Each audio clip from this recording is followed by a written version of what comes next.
How to fix StockX app not working. If your StockX app is not working, it is typically due to a poor internet connections, an outdated app version, or a server side outage.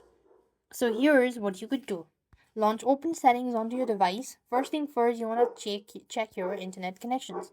So go to network and internet. Here you just want to make sure to switch between Wi-Fi or mobile data. That can help you out. And next, while you're in the same page, you go to account sections and locate, actually app section and locate StockX. You just want to make sure to select storage and cache, clear cache. This should be able to help you out. Now, you want to close all the application running in the background and hold on to your side button and restart the device, as sometimes simple restart can fix temporary glitch as well. If the issue still persists on, check for an update as well. Sometimes it could be due to outdated version. So simply type in StockX and here you just want to make sure to go ahead and look for StockX, and this is where you will be able to go ahead and update your app as well.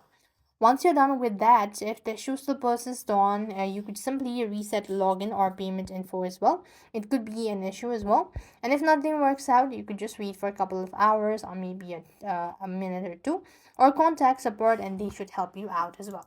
So with that, we've completed our steps. Thank you for watching. See you in the next video.